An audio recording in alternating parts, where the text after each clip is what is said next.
Okay, so it's your girl Bianca. It's been forever, literally, since I've been on here.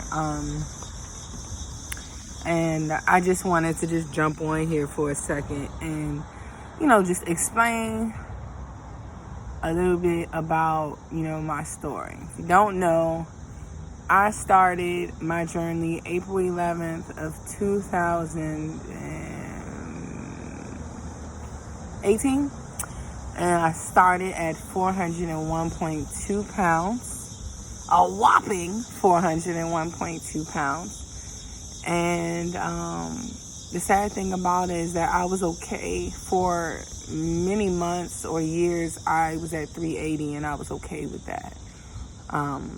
But for some reason, when that number got to 400, it kind of woke me up and made me realize that, if you're not doing something about this, you'll be 600 pounds soon.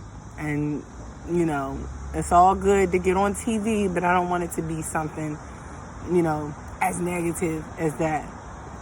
And I could see that was my potential life story had I just kept doing what I was doing. And so yeah, I made a decision to change my life, and I have been in this fight for 3 years now. So the lowest weight that I've ever been able to get down to is 272 pounds. I guess within the last 3 years. But there was a time when I was 16 years old. I've always been a bigger kid. I've always been the tallest kid. I've always been the heaviest kid. And I just remember my mom, she came to school one day. And I get sensitive about this. But my mom came to school one day to see me perform or something. And she heard people in the crowd calling me names, saying that I was as big as an expedition truck or something like that. And, I was terrorized.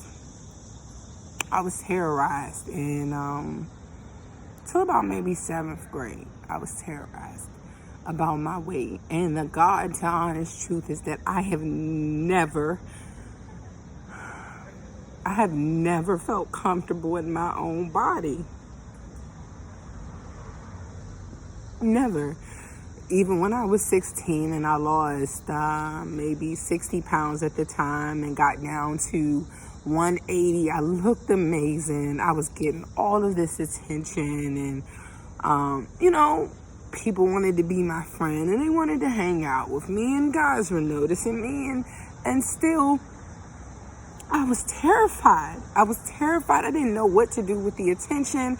I didn't understand why people couldn't love me, or people didn't want to be around me, or, when I was fat. Because no matter how much my weight goes up or down, I'm still the same person.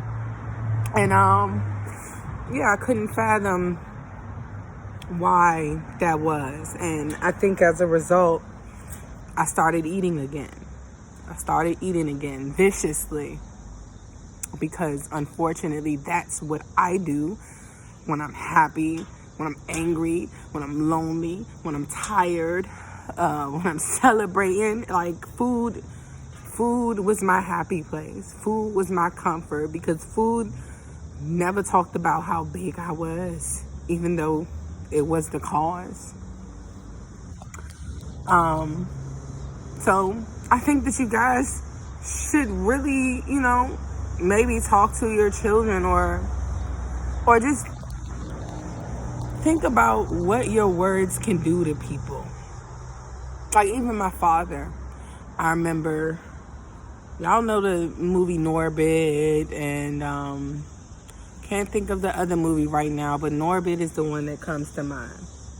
When that movie first came out, my father was like, I finally found a nickname for you. You gonna be Rasputia.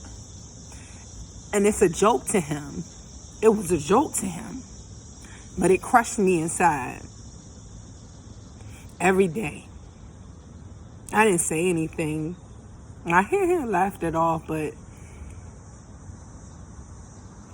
this weight thing, there are some people, now don't get me wrong, there's some people who are okay with, being big and fabulous and own it.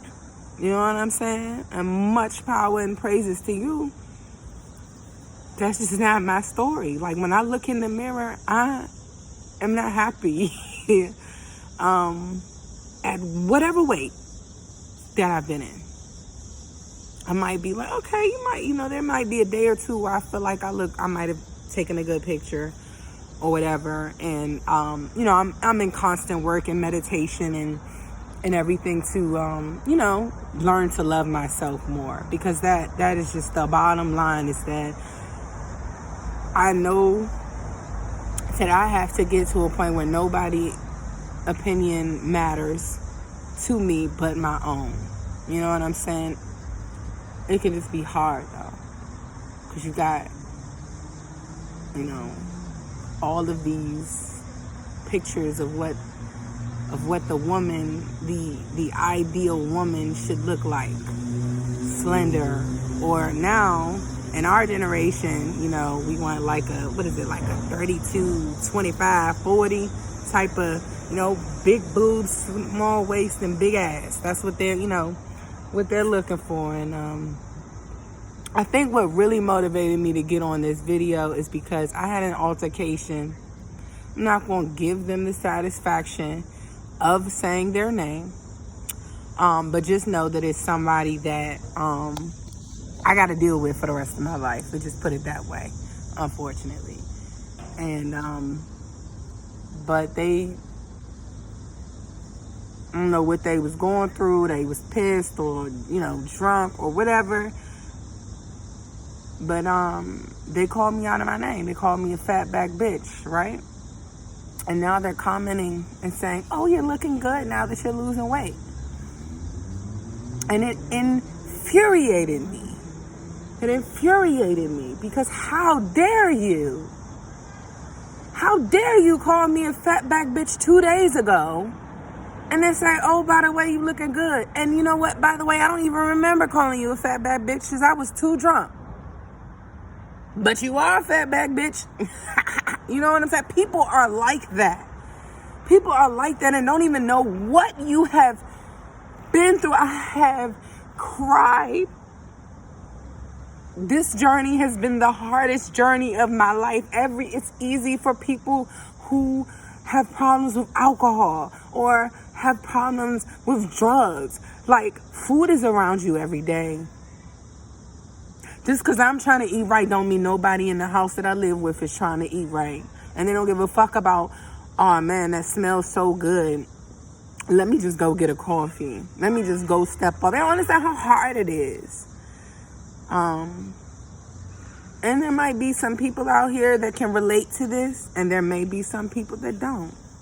But if you do, like, comment, subscribe, because I'm about realism at the end of the day, and that's my story.